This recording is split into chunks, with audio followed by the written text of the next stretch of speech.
रात के अंधेरे में।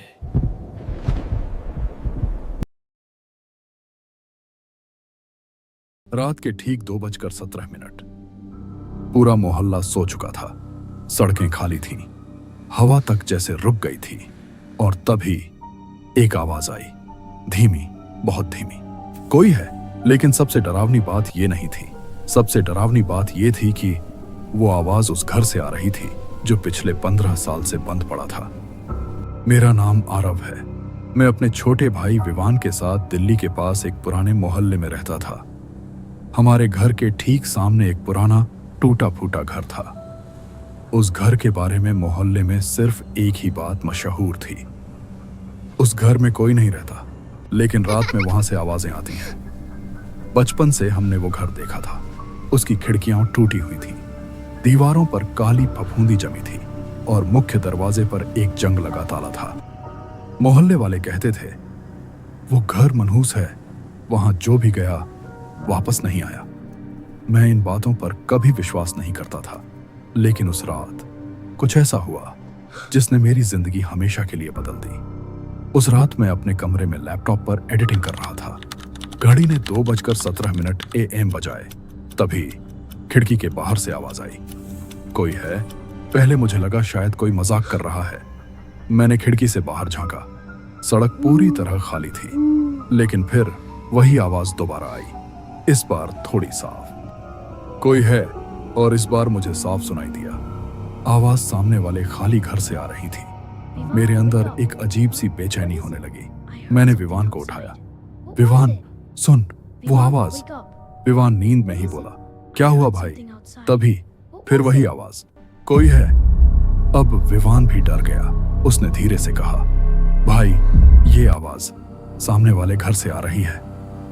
हम दोनों खिड़की से देखने लगे। घर पूरी तरह अंधेरे में डूबा हुआ था, लेकिन अचानक ऊपर वाली खिड़की में हल्की सी रोशनी जली। विवान बोला, भाई, वहां कोई है। मैंने कहा, चल देखते हैं। शायद ये हमारी सबसे बड़ी गलती थी। हम दोनों टॉर्च लेकर घर से बाहर निकले। रात बहुत ठंडी थी। सड़क पर सिर्फ हमारे कदमों की आवाज थी। जब हम उस घर के सामने पहुंचे तो कुछ अजीब दिखा। दरवाजे का ताला जमीन पर पड़ा था, लेकिन दरवाजा थोड़ा खुला हुआ था। हम दोनों धीरे धीरे अंदर गए। घर के अंदर घुसते ही एक तेज सड़ी हुई बदबू आई, जैसे कुछ बहुत पुराना, बहुत सड़ा हुआ। फर्श पर मोटी धूल जमी थी, लेकिन उस धूल पर ताजे पैरों के निशान थे, जैसे कोई अभी अभी अंदर गया हो। विवान ने धीरे से पूछा, भाई, अगर कोई है तो वो कहाँ है? तभी ऊपर से आवाज आई, थक थक थक, जैसे कोई लकड़ी पर चल रहा हो। सीढ़ियां अंधेरे में गायब हो रही थीं। हम धीरे धीरे ऊपर चढ़ने लगे। हर कदम के साथ सीढ़ियां चरमराती थीं।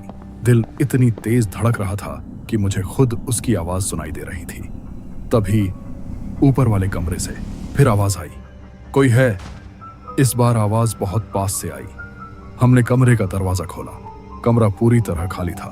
बस एक टूटी हुई कुर्सी थी और दीवार पर एक पुराना आईना।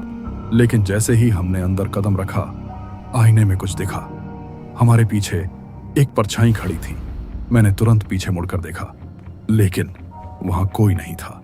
अचानक मेरे कान के पास किसी ने फुसफुसाया, तुम आ गए। मैं डर के मारे जम गया। विवान चिल्लाया, भाई, यहां से चलते हैं। लेकिन तभी कमरे का दरवाजा धड़ाम से बंद हुआ। कमरे के कोने में एक पुरानी डायरी पड़ी थी। मैंने उसे उठाया। उसमें 15 साल पुरानी तारीखें लिखी थीं और आखिरी पेज पर लिखा था, अगर कोई ये पढ़ रहा है तो समझ लो, अब तुम यहां से बाहर नहीं जा पाओगे। मेरे हाथ कांपने लगे। तभी विवान ने दीवार की तरफ इशारा किया। दीवार पर खून से लिखा था, कोई है। अचानक आईने में कुछ दिखा, इस बार साफ। हम दोनों के पीछे एक आदमी खड़ा था। उसका चेहरा पूरी तरह काला था, आंखें सफेद और होंठों पर एक अजीब मुस्कान। लेकिन जैसे ही हमने पीछे देखा, वो गायब था। डायरी के अंदर एक खबर की कटिंग थी। 15 साल पहले इस घर में रहने वाला आदमी पागल हो गया था। वो हर रात लोगों को बुलाता था, कोई है, और जो भी जवाब देता वो उसे घर के अंदर बुला लेता। फिर कोई भी वापस नहीं आता। तभी अचानक मुझे कुछ याद आया। मैंने विवान से पूछा, विवान, क्या हमने दरवाजा बंद किया था? विवान बोला, नहीं। मैंने नीचे देखा, धूल पर सिर्फ 2 पैरों के निशान थे, हमारे। लेकिन अब वहां 3 जोड़ी निशान थे। अचानक आईने में हमने देखा, तीसरा इंसान हमारे बीच खड़ा था। वो धीरे धीरे मुस्कुराया और बोला, कोई है?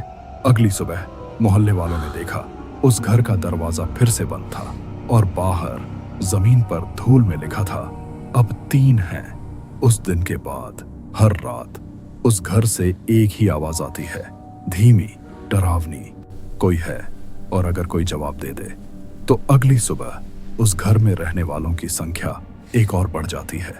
अगर कभी रात के सन्नाटे में आपको भी कहीं से आवाज आए, कोई है, तो कभी जवाब मत देना, क्योंकि हो सकता है वो आपको ही ढूंढ रहा हो।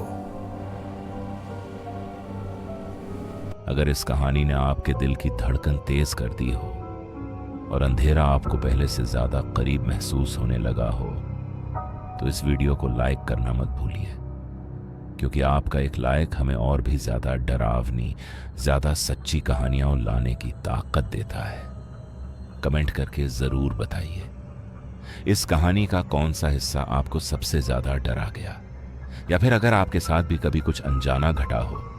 और हाँ, सब्सक्राइब जरूर कीजिए नाइट व्हील को, क्योंकि यहां हर रात एक नया रहस्य